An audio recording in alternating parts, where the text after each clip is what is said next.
Selamat pagi teman-teman sekalian. Sebelumnya kami dari kelompok 3 akan membawakan materi tentang aplikasi sistem hidrolik di industri pembangkit terkhusus di PLTU. Adapun kami beranggotakan 8 orang yang terdiri dari saya sendiri, Tania Sanja Sihombing, Nabila Lufci, Nadia Salsabila, Raja, Rizky Mulia, Rizky Wulandari, Rizky Rahmat, dan Vira Eka Sapitri. Berikutnya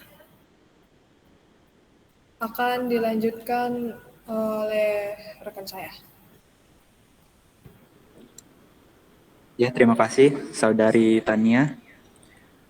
Untuk pembukaannya kita akan bahas sistem hidrolik. Secara umum, hidrolik sistem atau sistem hidrolik merupakan suatu komponen penggerak yang mengacu pada fluida hidrolik. Fluida umumnya merupakan liquid, yaitu oil.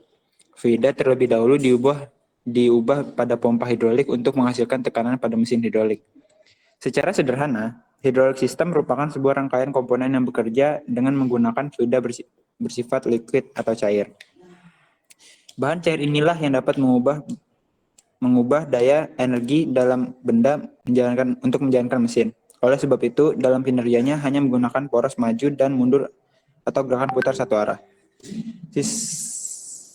Sistem hidrolik membutuhkan tenaga oli atau cairan fluida untuk menggerakkan komponen mesin. Oli yang digunakan harus memiliki standar yang terbaik dan memiliki kandungan SAE yang tepat sesuai dengan spesifikasi mesin. Hal ini bertujuan agar tenaga yang dihasilkan dapat menghasilkan menggerakkan attachment atau part mesin. Selanjutnya.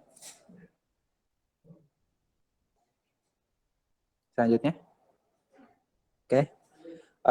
Kita spesifikasinya adalah penggunaan hidrolik pada PLTU. PLTU atau pembangkit listrik tenaga uap merupakan jenis pembangkit yang menggunakan uap panas untuk memutar turbin. Uap panas yang digunakan dapat berasal dari proses penguapan air melalui boiler. Pembangkit ini umumnya menggunakan bahan bakar batu bara maupun bahan bakar minyak untuk memanaskan air pada boiler tersebut. Ya, selanjutnya. Ya, berikutnya ada komponen-komponen yang secara umum terdapat di PLTU, ya ini pertama ada boiler. Boiler merupakan sekumpulan pipa yang disusun berjajar yang membentuk seperti dinding persegi. Pada bagian tengahnya terdapat ruang kosong yang bernama furnace. Boiler berfungsi untuk mengubah air dari fase cair menjadi uap panas yang akan digunakan untuk memutar turbin. Disinilah energi kimia bahan bakar diubah menjadi energi panas dari uap. Kemudian yang kedua ada turbin. Turbin adalah penggerak awal yang berfungsi untuk mengkonversi energi panas yang dikandung oleh uap dengan cara mengubah energi potensial yang ada menjadi energi kinetik. Kemudian, energi kinetik ini diubah untuk menjadi sebuah energi mekanik yang dapat memutar poros turbin dan juga generator. Next.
Selanjutnya yaitu aplikasi sistem hidrolik.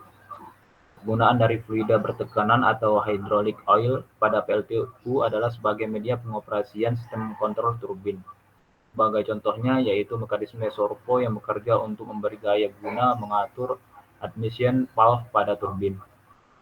Hydraulic oil juga digunakan untuk menahan stop valve terbuka selama mesin bekerja dan juga menahan extraction line valve terbuka selama mesin bekerja. Hydraulic oil digunakan untuk memberi gaya yang relatif besar untuk menanggapi sinyal dan sistem kontrol yang kecil. Next. Adapun komponen yang pertama yaitu governor hydraulic.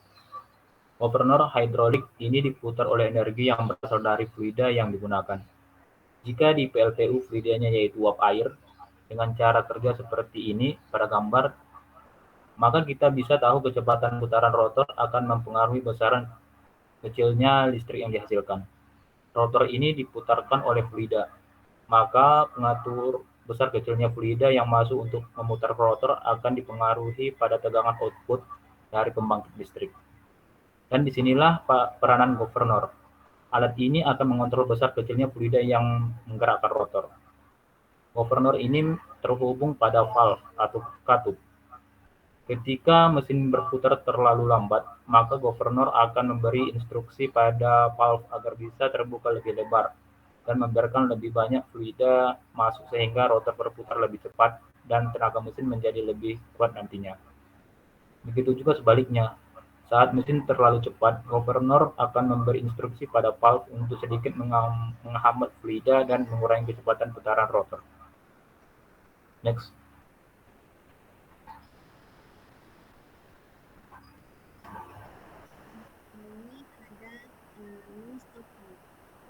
Pada turbin. Yang kedua ini ada main stop valve. Stop valve pada turbin uap berfungsi untuk mengisolasi turbin dari aliran uap air dan juga untuk menghentikan secara cepat suplai uap air ke turbin pada kondisi-kondisi tertentu. Semisal pada suatu PLTU terjadi kehilangan beban listrik dari PLN. Secara cepat, stop valve akan menutup dalam hitungan sepersekian detik. Hal ini berguna untuk menghindari overspeed pada turbin akibat adanya uap air yang masuk ke turbin, tapi tidak ada beban listrik pada generator. Main stop valve merupakan equipment utama yang berfungsi sebagai pemblokir uap yang akan masuk ke turbin setelah melalui proses di boiler. Main stop valve ini menggunakan sistem hidrolik, sehingga ketika dioperasikan saat turbin beroperasi, main stop valve ini tidak bisa bekerja, dikarenakan sistem hidrolik itu sendiri. Tetapi main stop valve akan bekerja ketika terjadi masalah pada turbin. Setelah sistem diberhentikan, emergency pilot valve, maka sistem main stop valve akan menutup secara otomatis dikarenakan sistem yang ada di governor menutup suplai oli. Pada proses startup, main stop valve ini dioperasikan secara manual. Main stop valve akan dioperasikan setelah tekanan steam sudah mencapai tekanan yang ditentukan atau sesuai dengan standar. Next.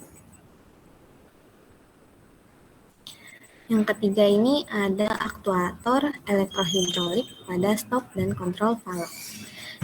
Aktuator adalah sebuah peralatan mekanis untuk menggerakkan atau mengontrol sebuah mekanisme. Aktuator diaktifkan oleh lengan mekanik yang biasanya digerakkan oleh motor listrik yang dikendalikan oleh pengontrol otomatis. Sistem hidrolik dengan aktuator silinder hidrolik sangat banyak digunakan. Turbin uap pada PLTU menggunakan valve dengan aktuator hidrolik untuk mengatur uap air yang aktuator untuk stop dan kontrol valve pada turbin uap PLTU menggunakan prinsip fail-safe. Artinya, valve-valve tersebut dibuka oleh aktuator hidrolik dan ditutup oleh tenaga dari pegas. Perbedaan aktuator pada stop valve dan control valve, yaitu pada stop valve tidak perlu menggunakan sensor posisi valve seperti pada control valve.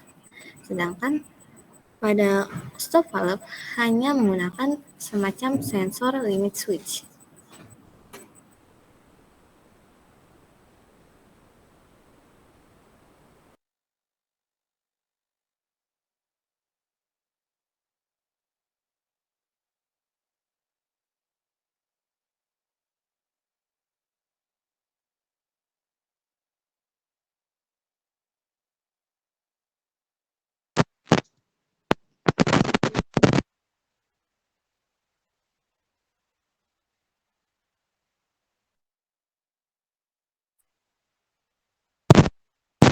Ada intercept valve. Sistem hidrolik PLTU intercept valve ialah suatu valve yang terdapat di pipa line setelah uap melewati rehedra yang bergegas menuju IP turbin. Fungsi intercept valve yang pertama yaitu fungsi utama dari intercept valve inilah menjaga supaya RPM IP turbin tetap 3000 RPM sebagai pencegah overspeed IP turbin, mengatur uap yang masuk ke IP turbin. Pada saat trip, mencegah uap masuk ke IP turbin dengan langsung menutup 4 baru RSV jika gagal. Gangguan yang sering terjadi pada ISCV biasanya kebocoran pada sistem hidrolik atau terutama di oil seal dan di pipa, sehingga akuator tidak bisa beroperasi maksimal atau bahkan tidak beroperasi sama sekali.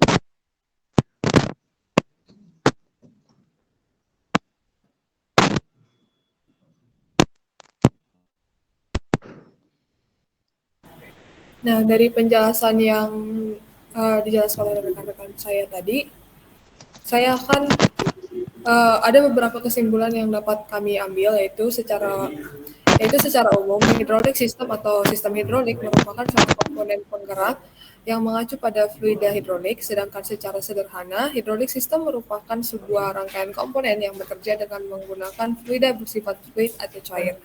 Pembangkit listrik tenaga uap atau PLTU merupakan jenis pembangkit yang menggunakan uap panas untuk memutar turbin.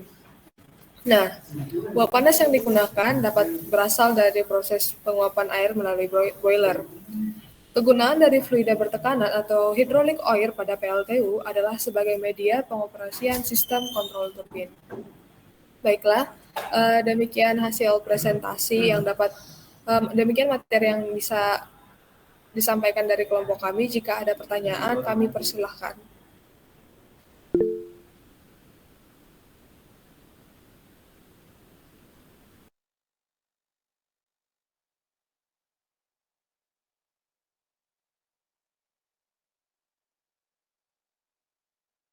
Untuk sistem tanya jawabnya, nanti pertanyaannya akan kami kumpul terlebih dahulu, baru kami jawab.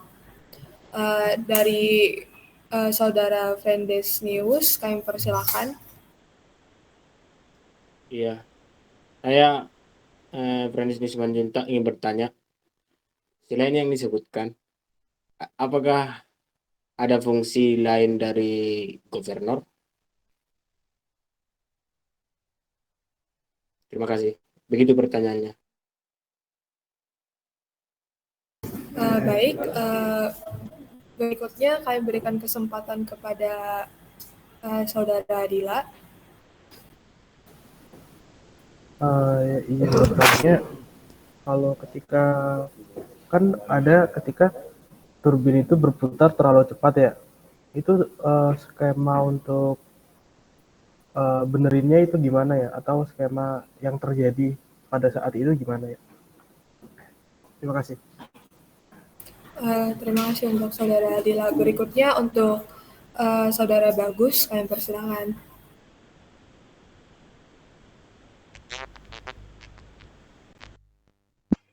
Pertanyaannya, oli seperti apa yang dapat dikatakan oli tersebut memiliki standar terbaik?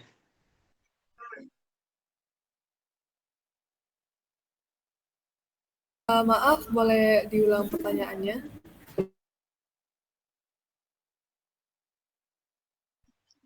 Diulang lagi. Ya.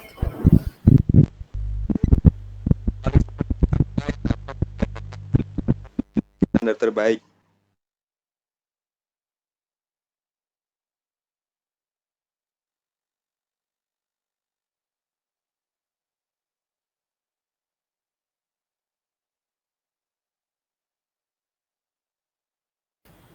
Baik, dari pertanyaannya sepertinya kalau tidak salah pertanyaannya itu bagaimana fluida yang baik ya?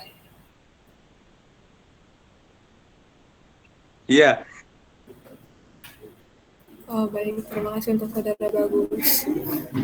Berikutnya untuk saudara Amarullah Ramadan, kami persilakan.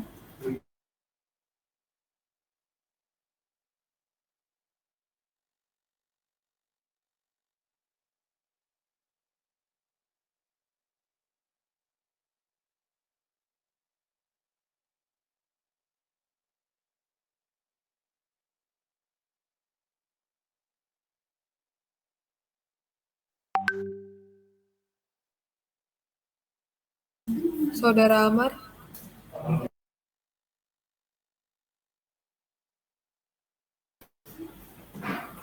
kalau tidak bisa on mic, boleh via chat.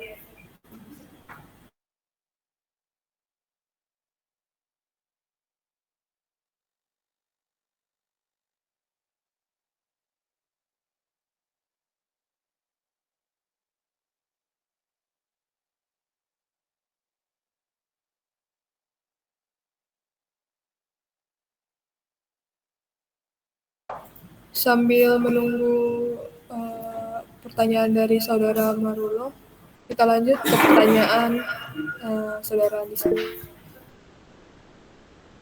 Baik, saya Andisa dari kelompok 1 ingin bertanya, kenapa sih kecepatan putaran rotor itu mempengaruhi besar kecilnya listrik yang dihasilkan?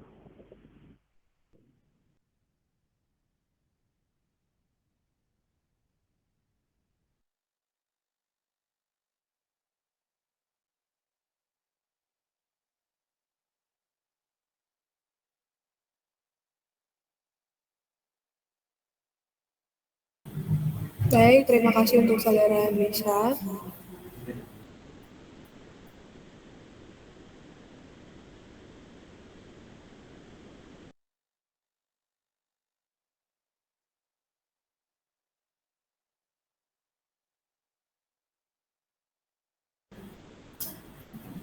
Berikutnya kami persilakan kepada saudara Adam Hidayat untuk mengajukan pertanyaan.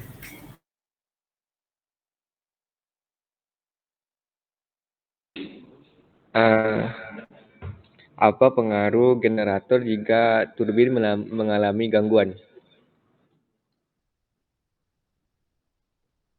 Itu saja. Baik, terima kasih atas pertanyaannya.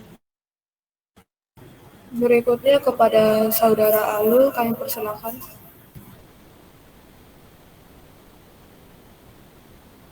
baik. Perkenalkan, saya Alul Ardan dari kelompok itu ingin bertanya, pertanyaannya yaitu load rejection bisa terjadi karena apa?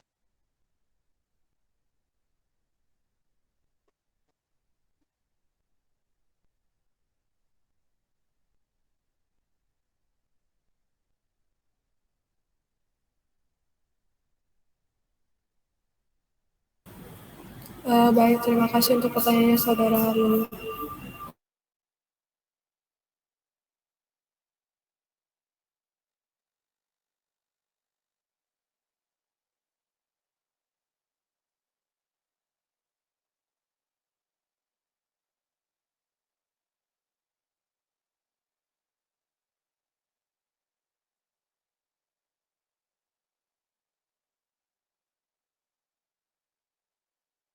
Berikutnya untuk saudara Andika, kami persilakan.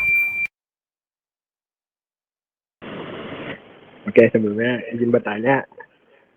Nama saya Andika Maulana Yunus dari kelompok 1. Ingin bertanya, ya seperti yang tadi yang dijelaskan, hidrolik itu kan menggunakan fluida. Kenapa harus menggunakan oli atau minyak? Kenapa tidak air aja? Itu aja, terima kasih. Baik, terima kasih untuk pertanyaannya Saudara Andika.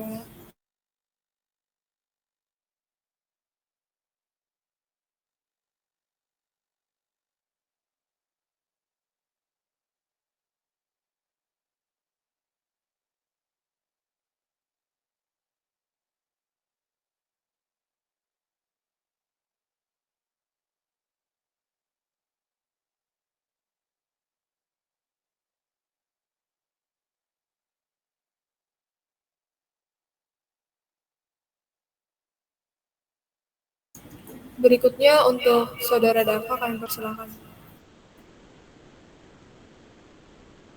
Ya, apakah suara saya terdengar? Terdengar.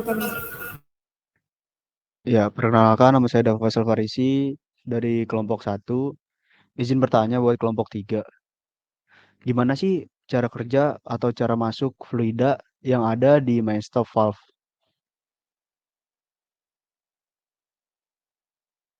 Sekian, terima kasih. Baik, Saudara Dava, terima kasih atas pertanyaannya.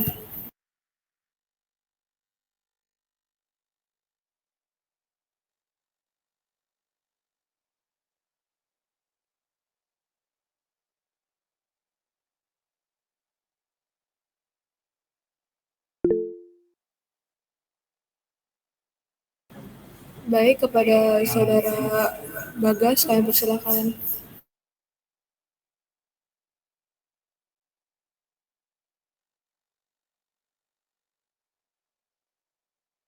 Saudara Bagas. Ya. Perkenalkan nama saya Muhammad Bagas Haritia dari kelompok 2. Izin bertanya. Pertanyaan adalah saat aktuator tidak bisa beroperasi, apa yang akan terjadi? Itu saja. Sekian. Terima kasih. Baik, Saudara Bagas, terima kasih atas pertanyaannya.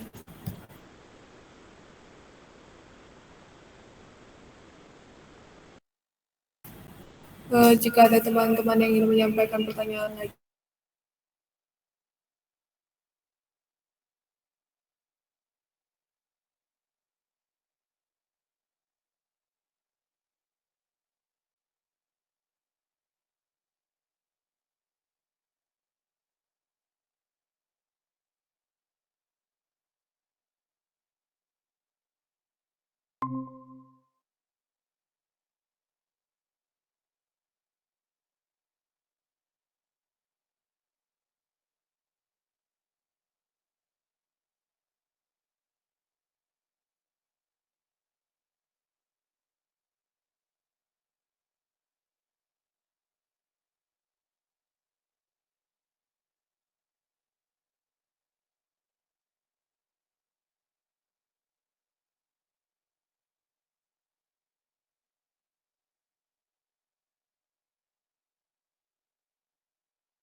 Oke.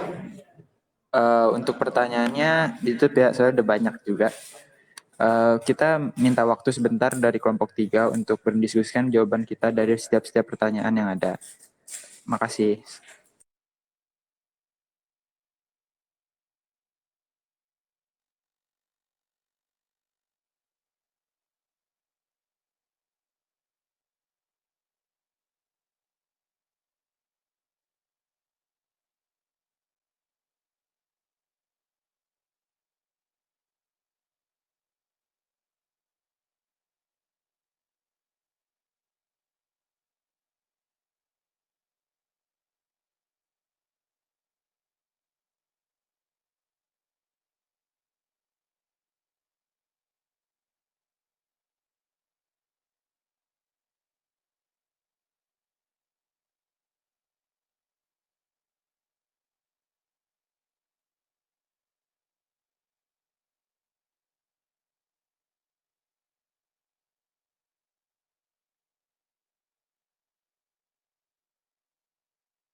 Ya,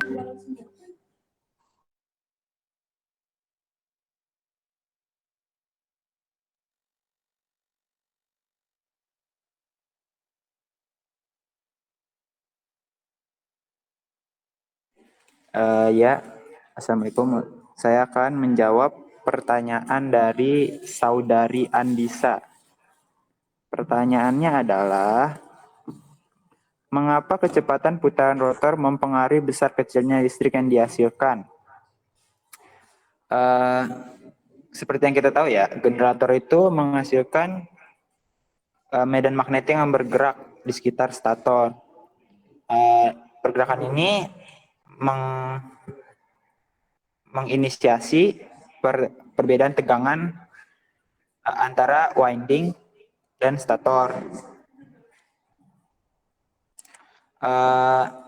Perbedaan tegangan ini memproduksi alternate current atau AC output yang dikeluarkan oleh generator.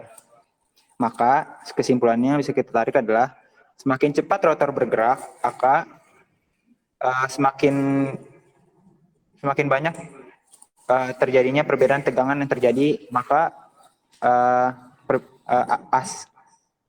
AC atau alternating current yang dihasilkan semakin banyak. Ini jawabannya referensinya dari generator source. Ya, makasih. Andisa apa gimana? Apa sudah puas? Iya, sudah. Terima kasih, Raja. Iya, sama-sama. Selanjutnya saya akan menjawab pertanyaannya itu apa skema yang terjadi jika turbin berputar terlalu cepat. Pada saat pengoperasian turbin haruslah diawasi karena apabila ada kelainan akan menyebabkan dampak yang menjalar pada saat pengoperasian turbin yang tidak normal akan menyebabkan kerusakan pada pabrik dan pegawai. Sistem pelindung telah dirancang untuk mencegah kecepatan turbin. Turbin mengatur sistem melindungi dari kecepatan berlebih. Apabila gagal berfungsi, terdapat spare part overshoot tripping system atau sistem terpisah kecepatan berlebih akan aktif. Sehingga generator terhubung ke jaringan. Turbin tidak bisa melebihi kecepatan atau generator digabungkan secara magnetis dengan jaringan. Kecepatan berlebih terjadi selama run up dan ketika unit terputus tiba-tiba dari beban atau selama load rejection. Terputus dari jaringan karena masalah internal seperti hilangnya minyak pelumas. Kecepatan berlebih biasanya dikurangi dengan mengkoordinasikan pembukaan pemutus sirkuit dan penutup katup uap. Turbin yang akan melebihi kecepatan ketika putaran yang dihasilkan oleh aliran uap melebihi batasan putar yang dihasilkan oleh beban. Hal ini memungkinkan katup uap harus ditutup saat unit masih terhubung ke jaringan. Dalam hal inilah operator dapat mengambil tindakan korektif yang diperlukan. Panas berlebih dipasok dari boiler sekali pakai. Turbin harus ditrip atau sangga pada suhu uap rendah sebelum uap jenuh mencapai turbin. Turbin tidak trip dalam kasus ini karena suhu turbin bisa menjadi retak. Masuknya tiba-tiba uap basah dapat menghasilkan beban aksial atau dorong yang signifikan pada suhu turbin. Jadi, pabrik harus dirancang untuk menerima kondisi ini agar melindungi dari hal itu.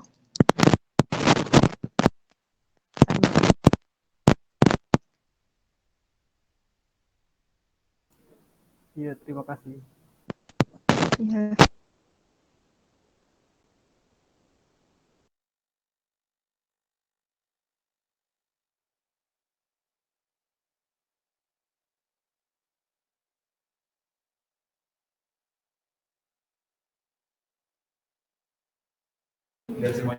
Di sini saya akan menjawab pertanyaan dari Ahlul.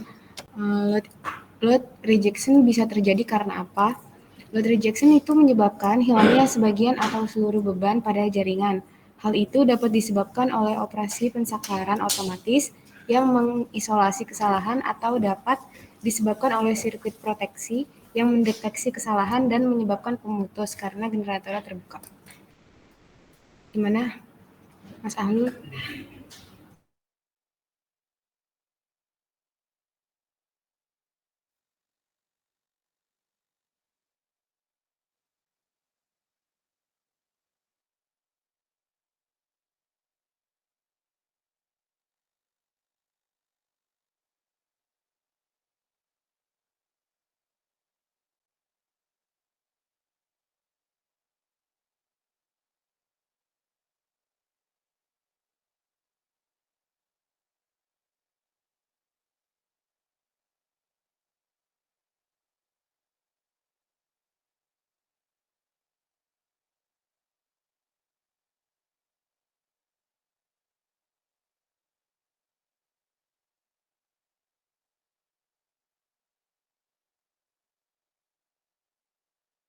Ya, sudah terjawab.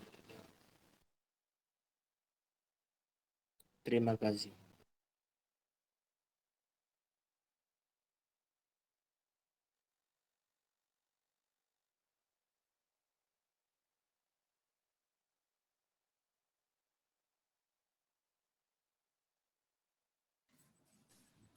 Ya, di sini saya akan menjawab pertanyaan dari Adam, yakni apa yang terjadi pada generator jika turbin mengalami kerusakan atau gangguan? Tidak ada pengaruhnya pada generator, karena pada dasarnya penyambung antar turbin uap dengan generator memiliki kopling, sehingga jika turbin berhenti secara tiba-tiba, maka generator masih dapat bekerja hingga energi geraknya habis karena gesekan. Bagaimana Saudara Adam? Apakah terjawab? Was. Terima kasih.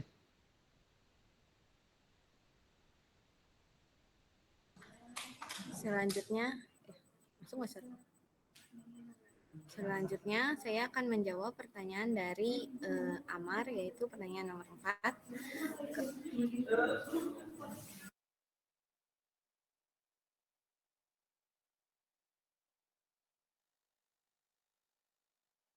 Selanjutnya saya akan menjawab pertanyaan dari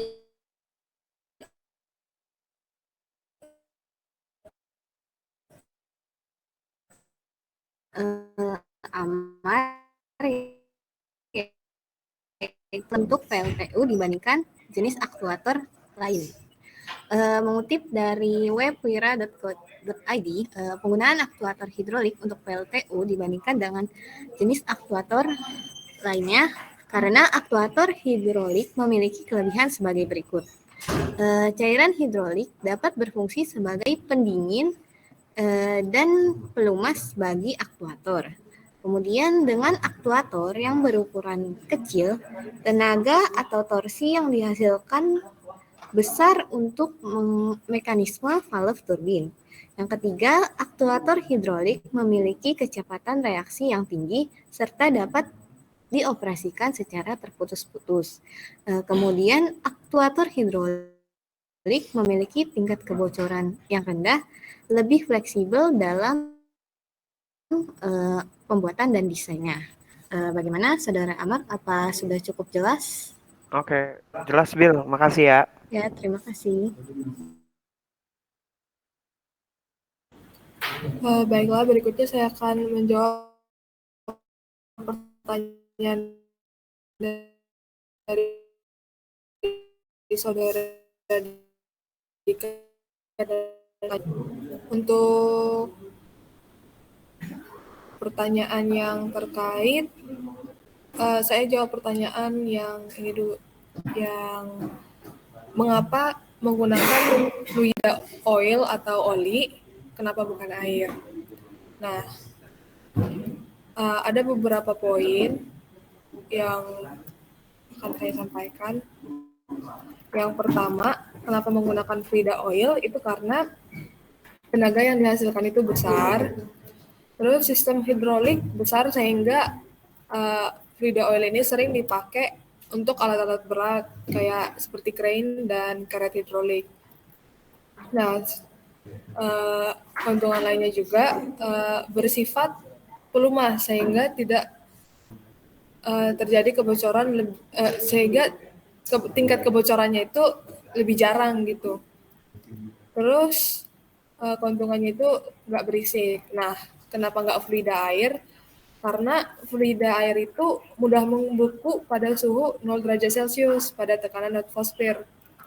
Terus cenderung mengembang ketika membeku.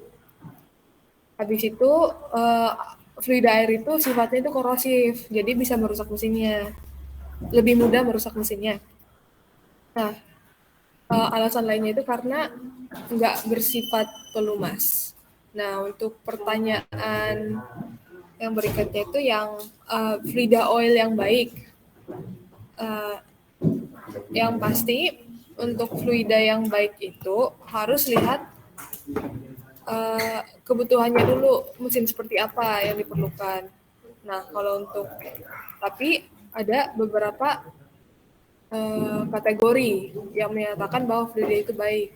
Yang pertama itu bisa dilihat dari viskositasnya yang ideal, terus kemampuan lubrikasi yang baik,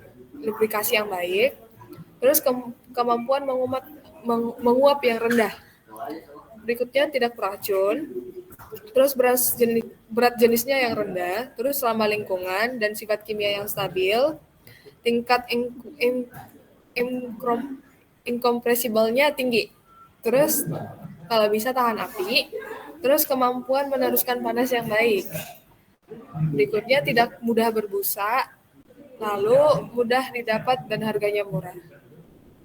Kira-kira demikian. Bagaimana untuk Saudara Dika dan Saudara Bagus? Apakah pertanyaannya terjawab? Terima kasih. Terima kasih, sama-sama juga.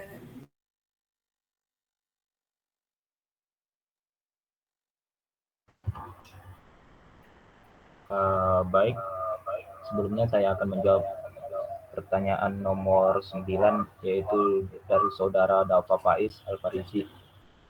Pertanyaannya yaitu gimana cara kerja fluida pada main stop valve. Jadi ini kami ambil dari mechanicalJungle.com. Jadi di sini jawabannya yaitu dengan cara nilai main stop valve dimatikan dan uap tidak diperbolehkan melewati katup. Ketika spindle diputar dengan memutar handwheel, katup naik turun sesuai dengan arah putaran. Ketika katup menggerakkan uap ke dalam boiler, ia diizinkan melewati katup, menghentikan uap dan dipindahkan ke area yang membutuhkannya. Bagaimana Saudara Faiz? Apakah pertanyaan sudah terjawab? Baik, cukup. Terima kasih, Mul. Oke.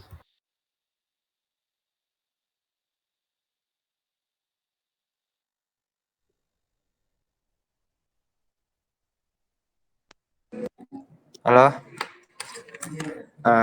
Melanjutkan untuk pertanyaan terakhir nih, nomor 10 dari Saudara Bagas. Pertanyaan itu adalah, saat aktuator tidak dapat beroperasi, apa yang akan terjadi?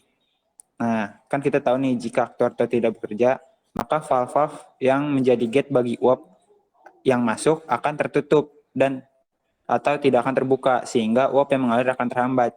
Jika kondisi ini terus berlanjut, tekanan dari uap akan terus menumpuk di valve-valve dan dapat menyebabkan kerusakan yang fatal pada mesin. Begitu, guys. Gimana? Apakah puas, Bagas? Jawab, terima kasih.